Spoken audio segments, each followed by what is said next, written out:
morning and welcome to Unlocking Freedom in Nature and Art. How is everybody's 2026 going? I've heard so many different stories out there. Some people are having an amazing year, some people are facing some challenges already. And today we are going to be welcoming our guest, Angela Matthies. And I want to let you know I have been updating our unlockingfreedominnature.com website. And also, for those who have been wondering, because you've probably seen some Northwest Island image stuff on my own personal page, and that's because my degree is actually in fashion and styling. And I've had a Northwest Island image site for years. Um, I have a full website that I'm working on just for those who had questions and to offer fashion tips and color draping tips, those kind of things, or health information is what I'll be adding there. So, because I get contacted quite frequently asking me questions about that other time in my life. Welcome, Angela.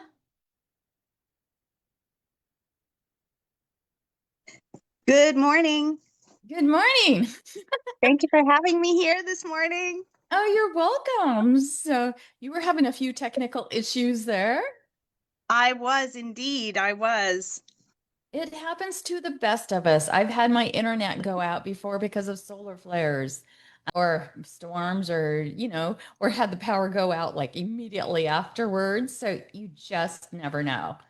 So, Yeah, I'm so glad that you were so patient. Thank you. well, and what people don't realize is we have to go on right at 9:09, between 9 o'clock and 9:01. Otherwise, Facebook will like automatically like delete it. And so I have to go Oh, and re-sign up everything. So that's why it's so important. We put it this way. I found it the hard way after having it do that before to me. So, no worries. Thank you so much for waiting. hey, not a I'm look- problem. So, Angela, so my guests that are just joining us, this is Angela Matthies. We're honored to have her back. She was here, was it August or September? It yeah, it was was in September, summer. October. I can't remember. Yeah, If they go back into the guests thing, they can click on your link there on just your name, and they can go to YouTube and re-watch that live. But for those who don't have the time to do that, can you tell us a little bit about where you're coming from, where you live? so I live in a Soyuz, BC. So that is in the southern part of us of BC. So it's quite warm here in the summer and pretty mild in the winter. We have just like a light dusting of snow on the mountaintops. It looks like icing sugar. So it is not really cold right now. It's a little bit windy, which is welcomed because now it's a totally blue, clear sky. So I have lived here since 2020, moved here after during the pandemic at the beginning of it, and formerly lived in the Lower Mainland on a Oh, farm. where at? South Langley. So the family and I lived on a five Where's acre farm. where's South Laney? Laney? It's in BC and Oh, it's not far from the Bellingham border. It's about 20 minutes okay. And from the border. what you're basically, she's talking about Canada. For those who are Mhm. in the United States don't realize that, or any place else in the world, she's Angela is from Canada. So, Mhm. and I've been to parts, but I don't think I've actually gone to where you live right now. So, So you haven't been to Seattle, hey? I've been to Seattle and Bellingham and all of those areas, and I've driven across on the border, and we've driven up and we looped over to Banff and stuff from Seattle area. So I might have driven through there, but we're talking like 20 years ago at least. So, Gotcha, gotcha. Yeah, things are changing quite rapidly. You but know, it used to, it's a beautiful area. yes. I mean, where I'm at, definitely the Lower Mainland where I was living was beautiful in a different way, much more green, whereas here it's more deserty and more like Colorado kind of mountains and a lot of sage. It's I thought beautiful here. It's always interesting when you're driving and traveling because I know even just going into Alberta from Mm-hmm. Banff area, especially like between the border and Red Deer, how flat Hmm. and how it has the deeper canyons and stuff. And then when you're talking about Colorado, it has this different terrain in Wyoming and stuff. So it's always Absolutely. interesting when you get to go and explore the different areas of how everything's formed, you know. Well, and that's the fun thing about a road trip is things you see them start to transition and change and, especially if you're the passenger. Yes, I like And being a something, passenger. yeah. Something nice about driving too, but same thing with being on foot, right? When you're walking around, you get to see things in a different way than you do if you're moving fast and not Oh, slowing definitely. Well, when you're down. going on a hike, yeah, you see so much more. And when you're paying attention, when you're not sitting there paying attention how many steps you're taking, and Yeah. you're actually paying attention, it's like people don't realize, like when you look at a tree, like the different types of trees, the different barks or the different leaves or needles, the coloring, the mosses, the different rocks, even, it's like there's different types, and there's just so much beauty in nature. So much. So much. Yeah. It's hard to notice though if you're moving too fast. Right. It's hard to even pick up on it. So, taking the time is intentional time. Yeah. Yes, it is. What's so funny is I've hiked with some people that they're just like on this route to like, okay, we're gonna go and we're gonna do this round trip in 2 hours, And I'm the type of person, I'm gonna hike up there, slow, take my time. Well, I'm not too slow, put it that way. Have to slow myself down for some people, but I like to stop, pick the huckleberries, take photos, because there's like so many little things that are just so beautiful. And then when you get there, I just want to enjoy a picnic lunch and just take it all in. Absolutely. And not everybody hikes the same, right? No, Some they people don't. absolutely just want to get to the top and get back down again, and that's the drill. But I like to get to the top and have lunch too, and just sit in silence and take in the wind and just Well, all one, the different one of these different. days, you and I are going to have to hike together. Oh, absolutely. I'd love that. And I'm in northern Idaho, so I'm in the lake country and mountains and trees. So we have the alpine lakes and stuff to go to here. So Gorgeous, gorgeous. it So is did it feel like beautiful. home when you went to Banff? Yes, even though Banff is, the mountains are more intense. They're more like Glacier National Park for those who have Hmm. gone outside. Banff and Jasper, all those areas are just gorgeous. Each area has its own beauty. It's kind of like Whistler, over on your side, how beautiful it is. Mm-hmm. But so, so you grew up in this area and just tell us a little bit about your childhood, just so the people that are watching can kind of get to know you here a little bit.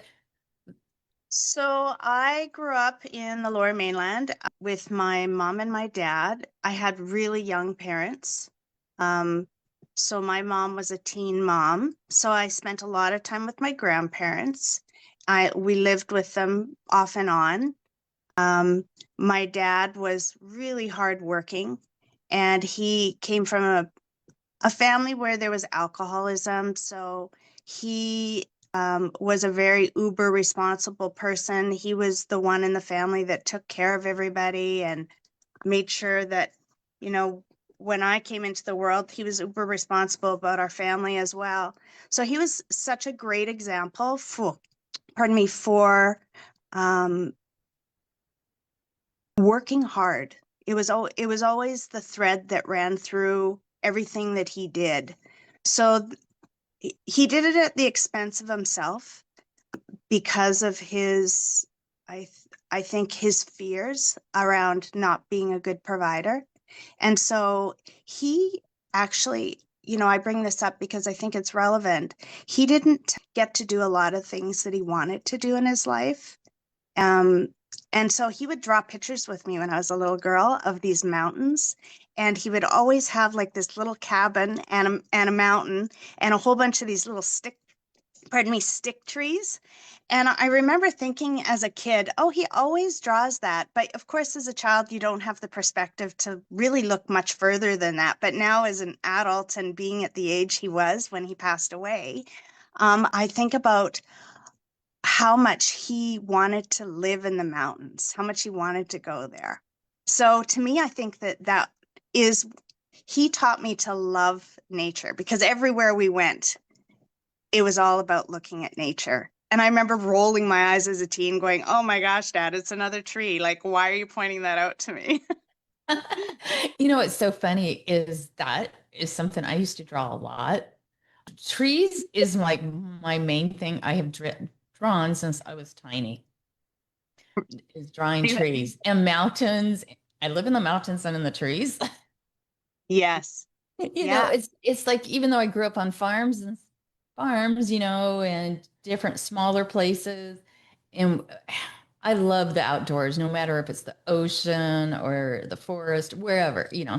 I just love nature. And I've grown up loving nature. And it's amazing how much our grandparents can influence us too, like you said. absolutely. Yeah.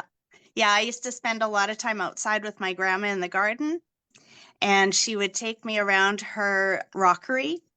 And I must have been probably only about 3 or 4 because I remember her taking me by the hand and the rocks seeming so big, but knowing as an older person that those rocks weren't that big.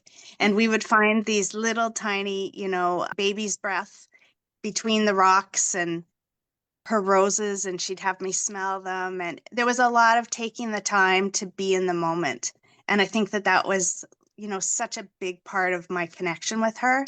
Yeah, sharing that. And I had the same experience.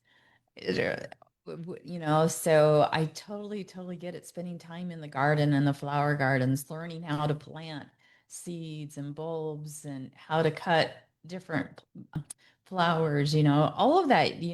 And when you're a kid, you just kind of just take it in. You're like, oh, I get to spend time. And part of it was chores as well. But it was actually a blessing because you learn so much.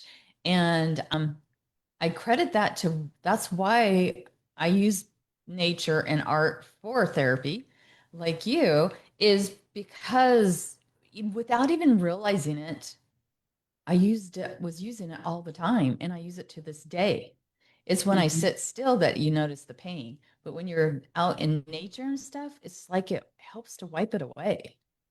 Absolutely. I feel It's I feel that definitely. When as soon as I'm outside, everything that I'm carrying around is much smaller. yes. It's manageable.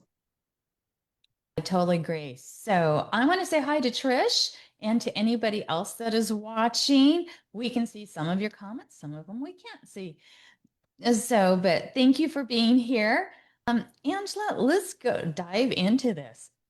You were talking about this is what our topic is about. Was your horseback riding story.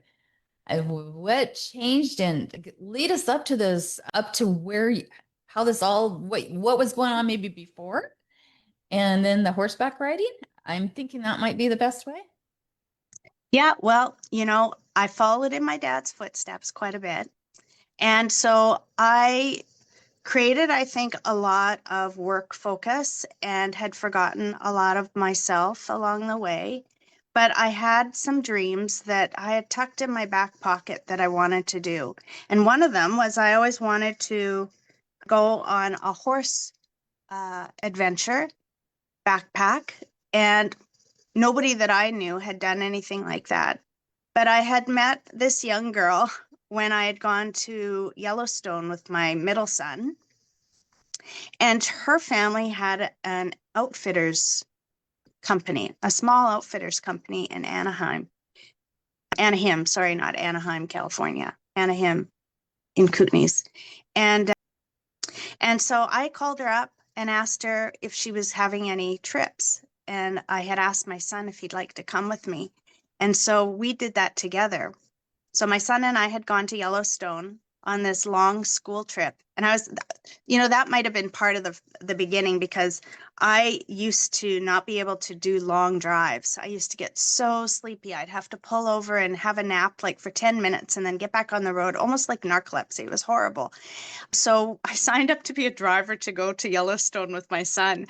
And I was going to drive all these kids across to Yellowstone and back through Jasper and back home again. And I thought, holy, how am I going to do this without being sleepy? So thankfully, everything was fine.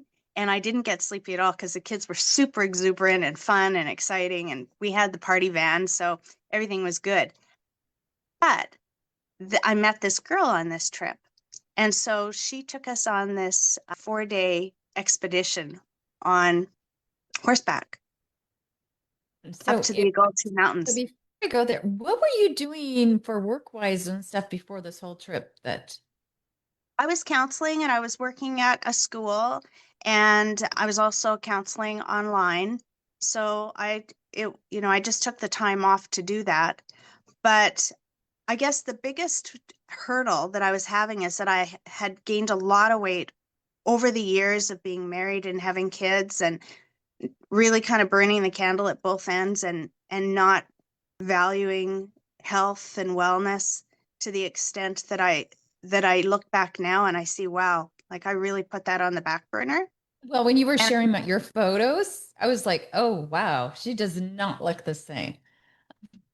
yeah, yeah, I I did have a big transition after I went on this horseback trip because when I was leading up to going on the trip, there were things that I had to prepare in order to go.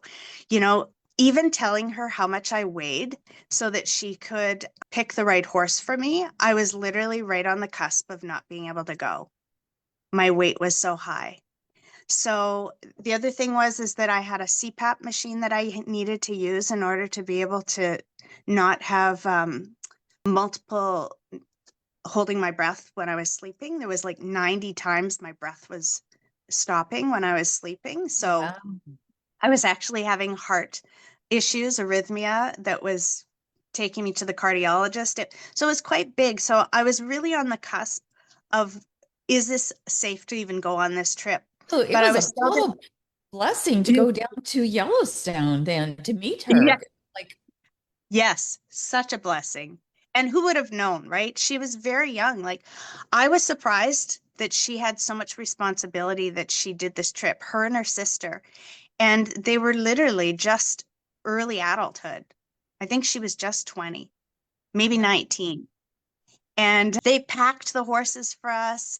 They had 4 horses between the two of them, and then us two and our horses.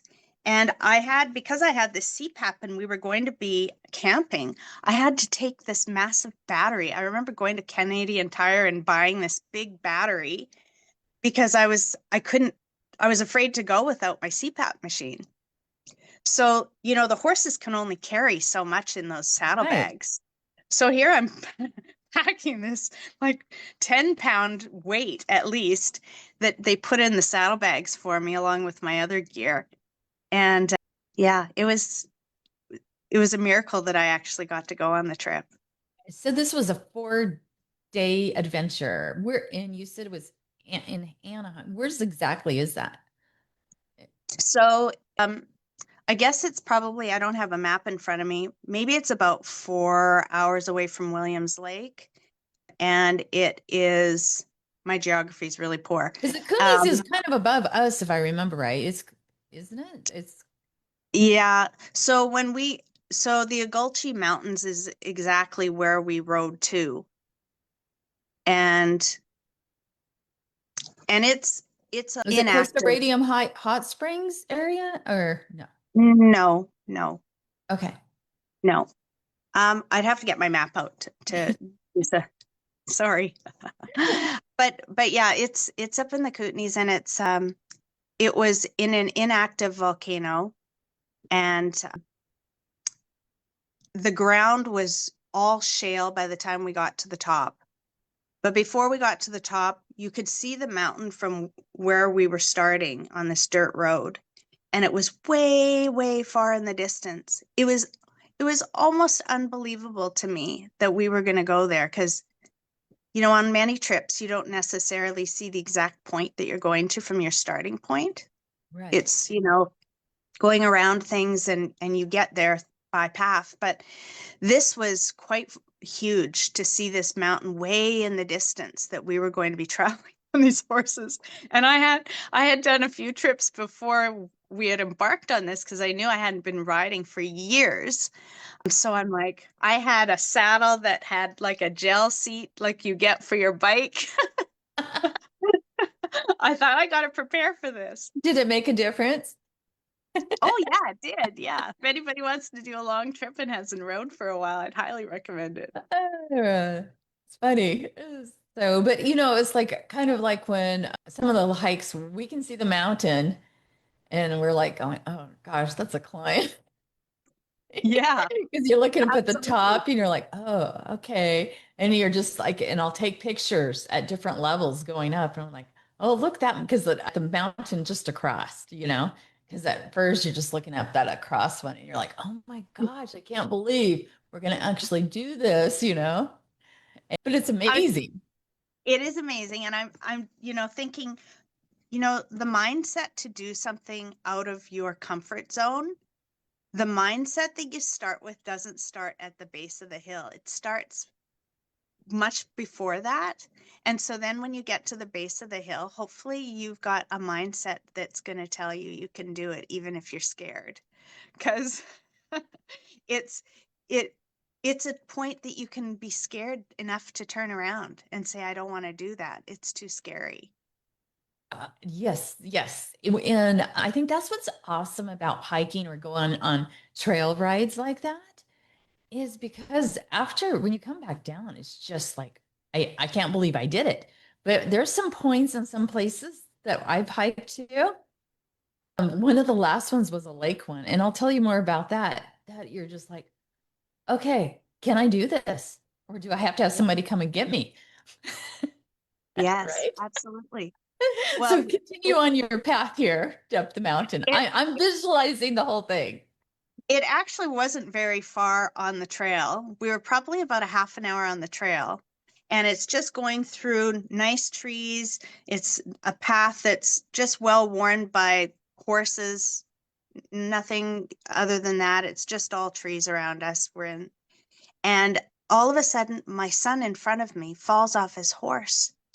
And I'm like, oh my gosh, am I going to like be making a mistake taking my son who hasn't ridden very much on this big long hike? I felt like another point to check myself. Should I turn around? Should I go back because I've made a mistake? I've pushed too far on this. And, you know, he got up on his saddle and he was raring to go. And I was so proud of him. So, you know, we get tested along our path. We We do all the It's not time. just a straight up and, once you're on it, you're good to go. There's lots of times we get tested and we get kind It's of the pushed down a challenges, little how bit. we overcome each one of those challenges that makes us stronger. Absolutely. Absolutely. So we just continued on and there was no incidents. We made it to the cabin that night and the cabin was really, really rustic. And I was thinking about all the spiders that were in there. It was a hunter's cabin. So they used it as a place where they go out for the day and do their hunting and then they come back to this cabin. So you're in wilderness. Like when I think about how in depth in wilderness I was, like if I look at a map and I see there's nothing around, it's crown land for so far. It's it's amazing. Well, it's just We, like last spring when I was up there, we were in close to Hot Springs area. And the one day, because some of those places were open, but we like to explore. And we drove at least 2 hours out in the wilderness. And like you said, there was nobody around. It was just so quiet and peaceful. And it's like, if we broke down, and I don't think that we even had cell service, but we always prepare and have a first aid kit or, it's your survival essentials. Because yeah. if you're going out into the wilderness, please take those, so you can light a fire, you're protected. You have to think about those kind of things. And I'm sure your girls that were your guides were prepared for all of that. They were well prepared. And that's kind of like a home away from home for them because they've done so many trips with their dad and they've done expeditions for so long since they were little. So they go up with their friends and they take people up um, horseback and also doing hunting. So it's something that's just easy for them. Whereas somebody that's not used to that, it's all brand new, not knowing if there's going to be bears coming around or whatnot.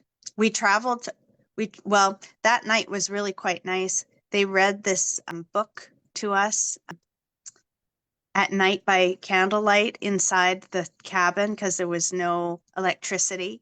So everything was done by the fire outside, the food and reading to us from an old book that was in the cabin, with brown edges and curled, furled paper on the edges. And, it was quite a magical trip. I just had to keep telling myself that if a spider dropped on my face, I just needed to get under my under my sleeping bag.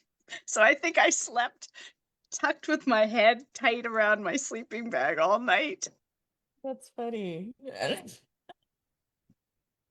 And so did you stay there the next day, go up higher, go to a different location?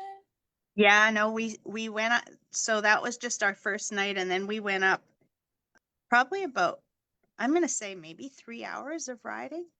I can't remember exactly, and or 4 hours maybe. And we got up to this other spot that was the camping area, and that's where we pitched our tent. And we stayed there for a couple of nights. And from there, we went and did some different rides. And one of them was when we went up to the top of that Agulchi mountain range. Yeah.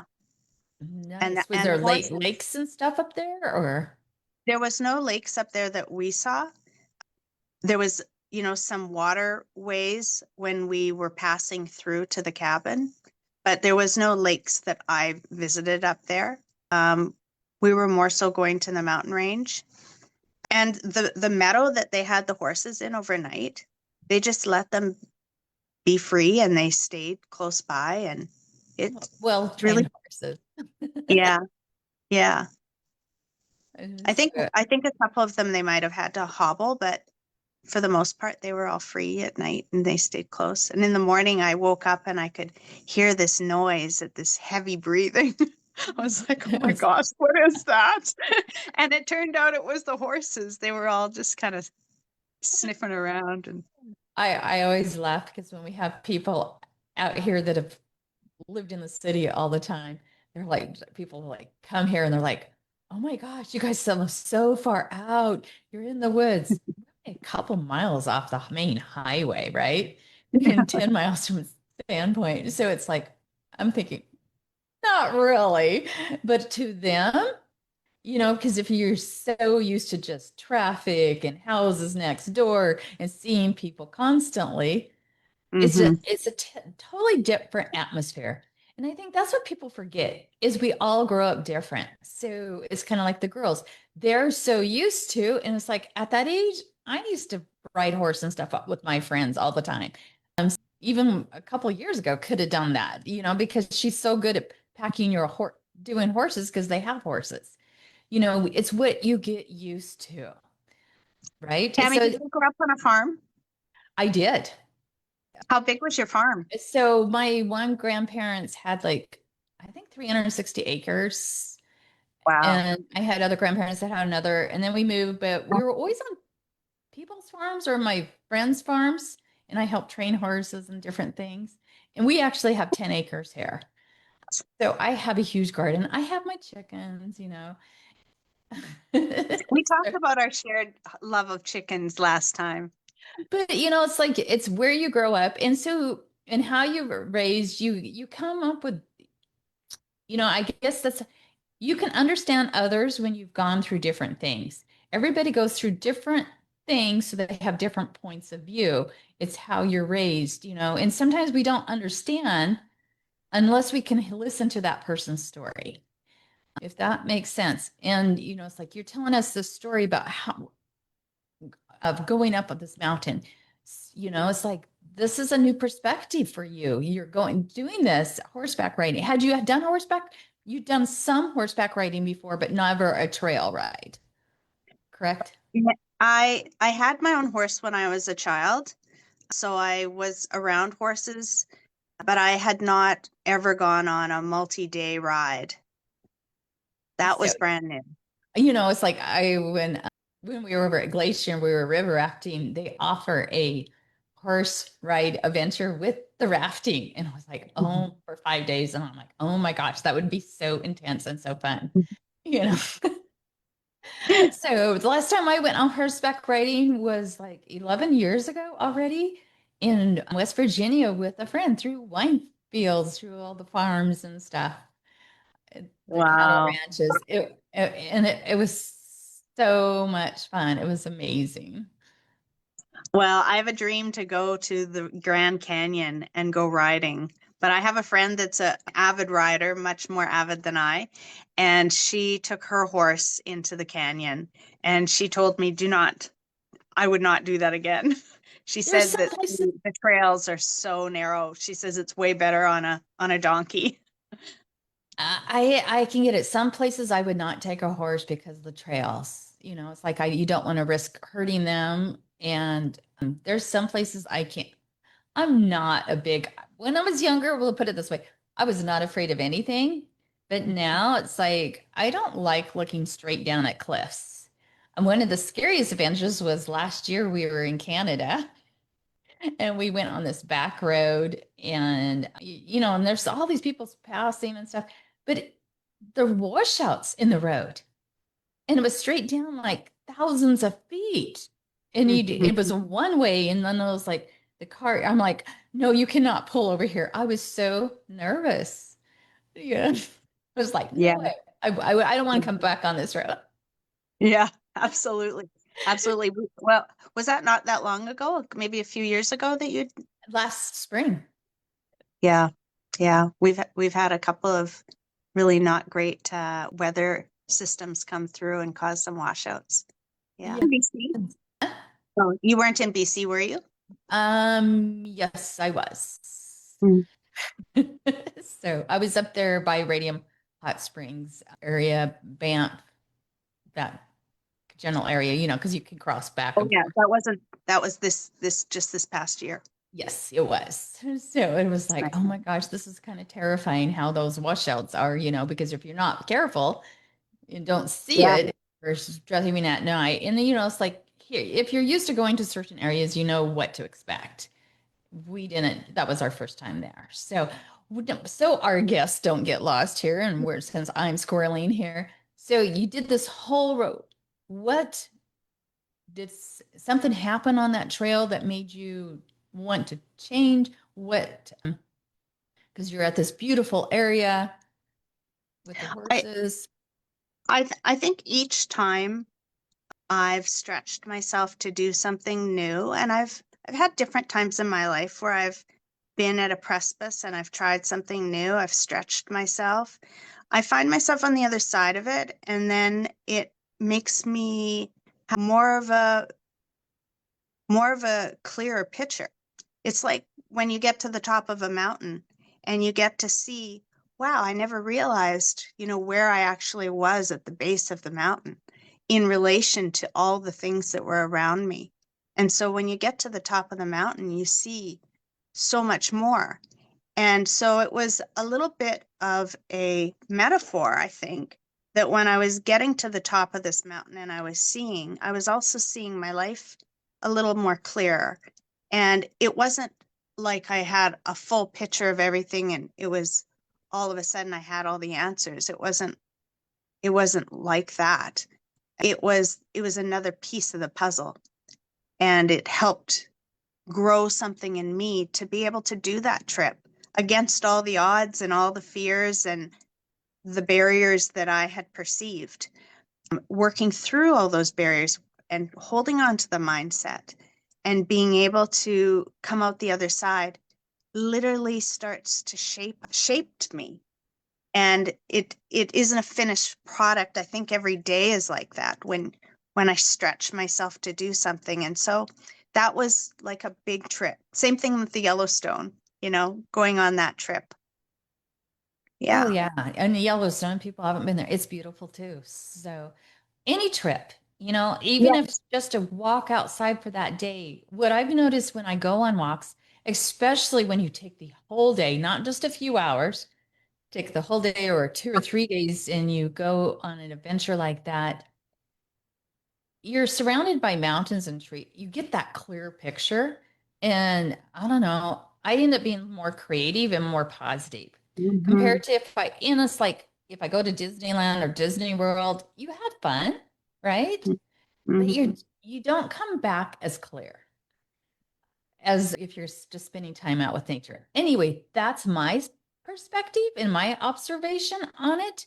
What I find is kind of like you said, when you're on a trail, you're paying attention to that trail, making sure you don't trip and fall, or you're looking at that bird, that the deer, or you're watching for bears, or you're listening, and it just clears your mind out of all that clutter. Yes. Yeah. It softens some of the loudness that might be in your head that you're carrying around that you don't realize. Because there Right. can be so much inner chatter going on that when you go outside, it starts to turn the dial down on all that inner sound, and you start being curious and looking outside of yourself and seeing in a good way outside of yourself what is around you, not in an anxious way, which I think a lot of us do. We look outside of ourselves for signals or signs about what we should be doing or what we ought to believe, and we're often misinterpreting things because we're not looking at things that are actually the answer. Whereas when you're out in nature, that's where we belong there. Where that's part of our our wellness is that nature is nobody competes in nature. It's you. Nobody, the flowers are not talking amongst themselves about the trees. It's an absolute safe place to be amongst other living things. And what's so cool is it's free. Absolutely. And it's And right people, outside your door. yes, it's just like get out there, do something, go for a drive, explore when you see those adventures and have fun. So in now, Angela, you teach art and nature therapy, correct? Yep. Or art therapy, I know at least, right? And how do Yes. you work that into the nature stuff into what you do?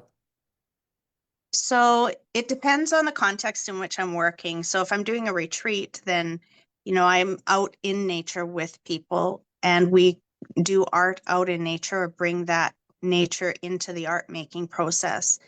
But when it comes to average sessions, a lot of times it's people doing art and we might work with prompts around weather. A simple one is maybe a check-in, like what kind of weather would you describe yourself as today with how you're feeling? So that might be a way that someone will describe how they feel without using necessarily a feeling word. And sometimes it's easier to describe things imagery, well, it often is with imagery than it is with a word.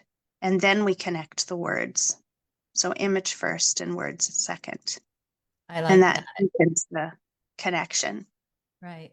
I know when I teach art and I've worked with kids with anxiety and different problems and stuff, I always teach outside. I try to, if the weather permitting, or we have covered decks and stuff now. But I like them to look at nature. And we actually go on a walk first Yeah. because I just want to help. It helps to settle them down, and I've worked with kids more than adults.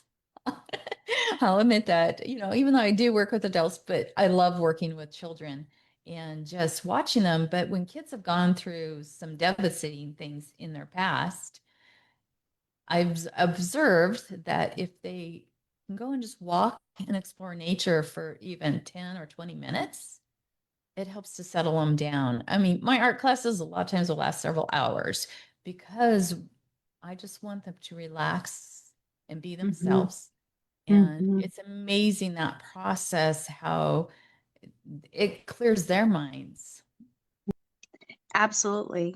And it's a really exciting way. Teens really like to work with art too, Yes. because, Oh, teens are awesome too. yeah, that it's a place where they get to have the feedback from themselves through their art speaking to them.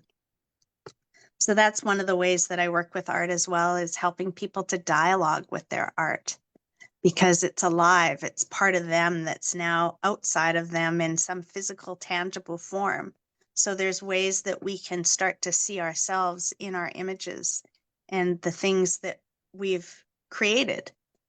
And so that's really empowering, and it connects people to creativity, and it just helps with mindset. Well, it does. It's kind of like, so when I do a commission piece for a client, I meet with that client, right? But my whole, and I look at their design of their interior, the colors, and I ask them tons of questions. But one of the main things is I want to hear their story. I want to hear stories, adventures, see pictures. And I look at the way their eyes light up during a Yes. story. Yes. And that tells me then where I should be leaning towards the art. So I Hmm. love designing art pieces around that person's story for their home. So then that becomes a memory piece for them that they can share with their families, you know. Or if somebody comes and purchases a piece, you find out, you know, it's like I had one of the art pieces was a rose that I sold and a piece, and I just like felt like I needed to design it, you know, and I sometimes I just do it because I just want to experiment and learn, right? And the person, lady that bought it, who's a good friend now, it was reminded her of her grandmother's rose garden. Oh, You know, so there's like these different touch points, you know, and it's like, what is a better way to for creating art when you can help create something that creates a memory for somebody, hmm. Hmm. you know? Tammy, that's a beautiful, beautiful story. And it shows that you really work with your intuitive in allowing your creativity to shine through and Well, help thank people. you. Yeah, Well, that's a I'm beautiful one of story. those that I visualize every single thing you're saying. You know, Mm-hmm. but to help others visualize, we're going to have you send some photos in if you have any of that trip that I can put on to the roll when I go back and add the beginning Absolutely. and friend. I can add some photos to share so people can see that where we're talking about. I mean, because it Absolutely. sounds so beautiful, but the change from where you were when you were riding horses to afterward to today was is huge. The health. And I Yes. know time's going by fast, but can you tell us a little bit about that health challenge? How it got you to think, okay, I need to get healthy?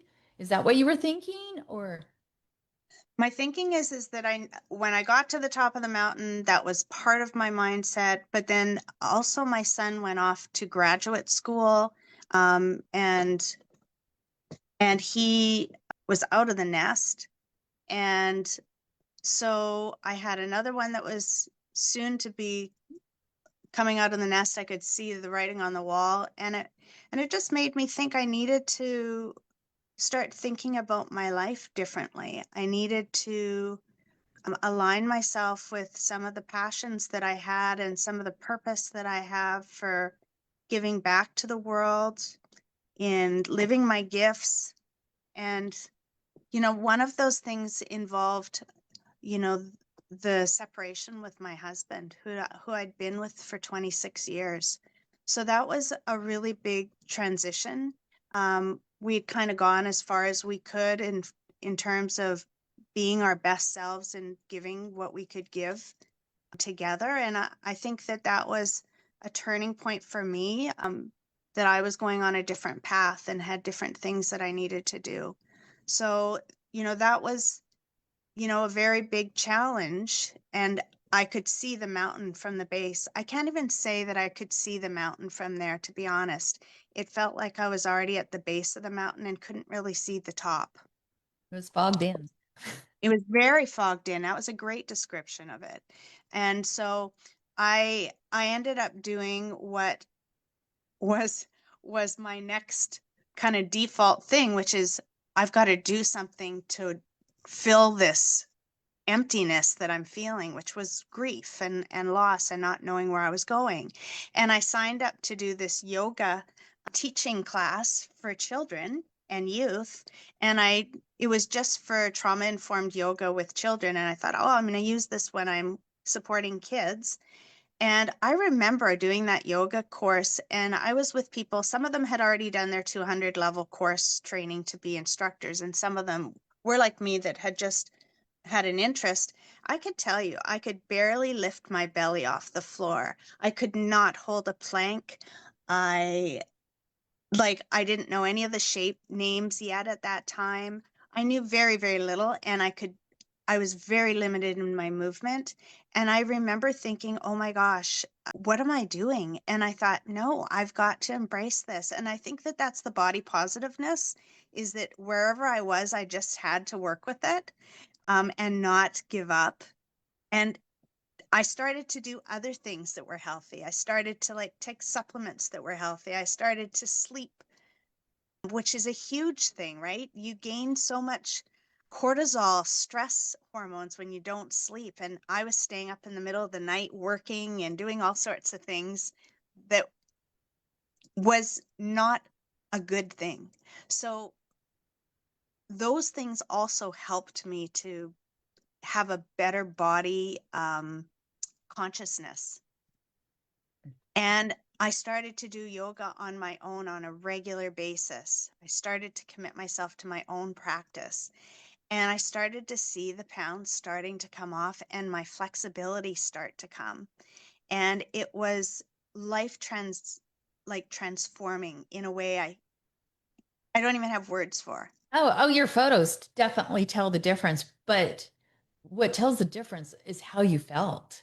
It doesn't matter if you're overweight, underweight. If you No. don't feel good and have a low self-esteem, a low body image, it doesn't matter. Because I've been to where people thought I was anorexic, yet I was eating like 3 hamburgers a day. Yeah, I mean, I could eat hamburgers, French fries, and milkshakes and not gain an ounce. It was just my metabolism. Yeah. But at the same time, I was going through with like my brain tumors and stuff, and I was hurting, with my headaches and stuff.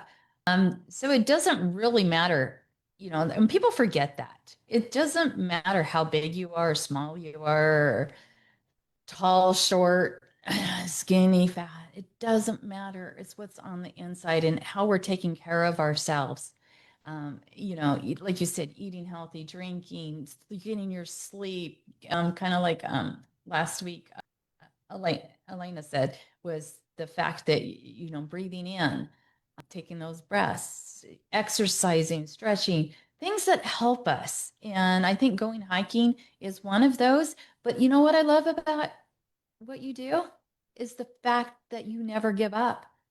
You, Thank Angela, you. are always learning, and that's what I strive for. And I think that's why Laura's like, oh yeah, we're two of a kind Kindred.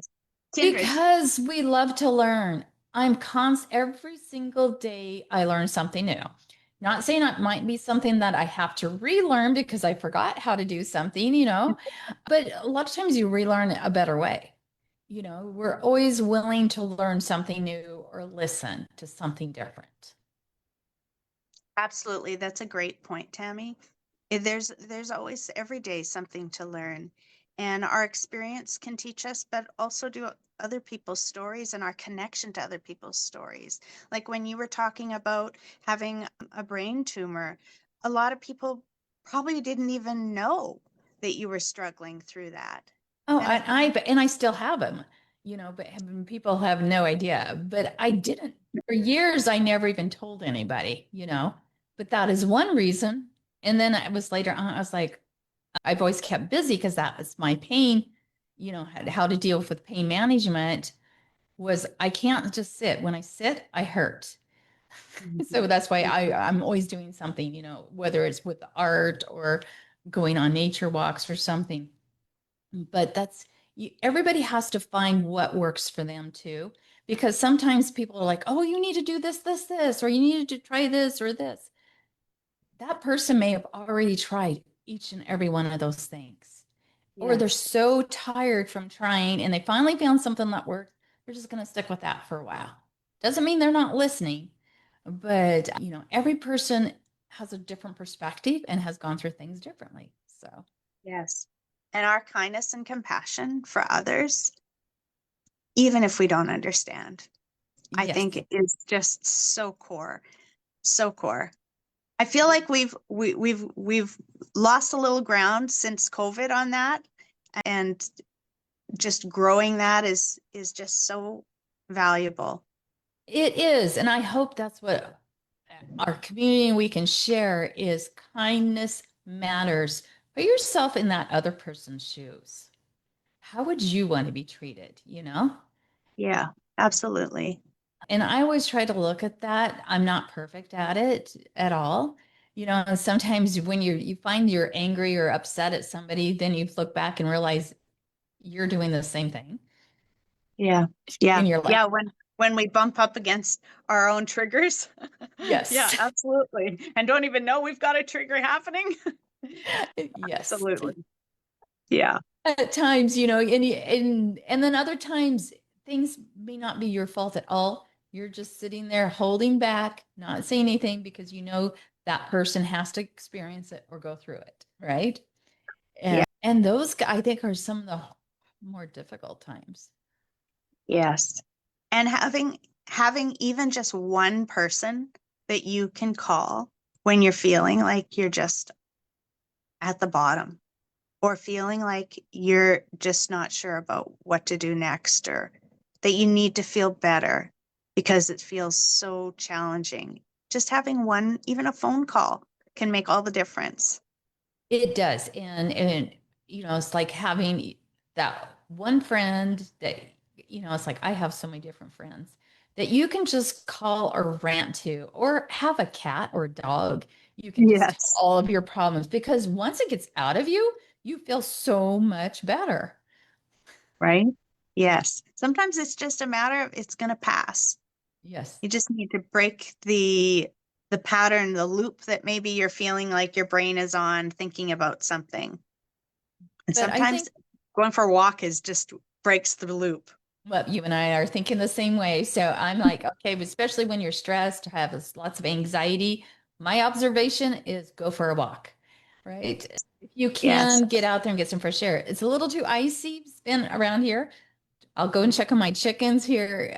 But at the same time, I can work on some art and do something totally different than you're not normally doing. Helps. Yes.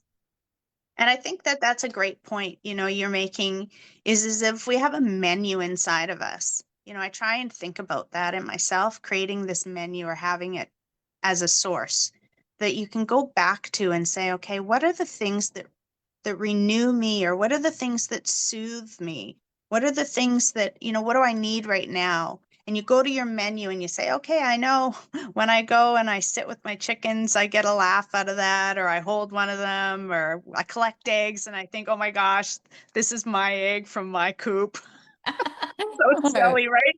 Small Okay, thing. well, we have silly chickens that think they need petted all the time and held, and so yeah, Yeah, they're always totally. waiting for me at the door. And I'm the girl that talks to all the animals, the squirrels, the deer, that were running outside the window here just a little bit ago. Well, they weren't running; they were just standing there. I never had chickens till I was, on my own. So, we sometimes have to, change our life, sometimes in small ways and sometimes in bigger ways, and really stretch ourselves and do things that we've thought are just kind of musings or dreams of something, and say, no, actually, what if I really did that? And took a moment to plan it out and take your first steps, because often it's the first steps that are the hardest. And then you realize, oh, I'm already on this path. This is kind of nice. I like it. Yes, So yeah, I encourage definitely. people live their dreams. Yes. So, well, time has gone by so dang fast here. Any last things you want to share, Angela? No, I just want to thank you, Tammy. It's a pleasure to be back and pleasure to share. And if it encourages anybody on their path in any way, that even one person, I'm super grateful for being here. That's what I always pray before we even come on is like, okay, God, help bless one person. Yeah. Let us say something that helps somebody.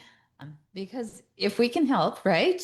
That's what our Yeah. goal is to help somebody, to encourage, to inspire, or to help somebody in some way. So, 100%. and if we can help 100%. more than one, then that's even better. But I hope each and every person that's joined us, I hope you have an amazing week. If you have any questions, please ask them because I cannot see them today.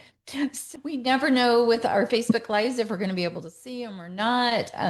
Sometimes it'll look like there's only 3 people watching when there's like 90 people watching. Yeah. So thank you so much for being here. Thank you for those who are watching later. And Angela, I really appreciate you. I appreciate you sharing your story of taking that horseback riding on an adventure that helped clear your mind, basically. Thank you, Tammy. Thank you. And thanks for sharing all the things you did about your life, because that is so lovely to know more about you, and I can see where your passion for sharing and helping others is coming from as well. So thank you.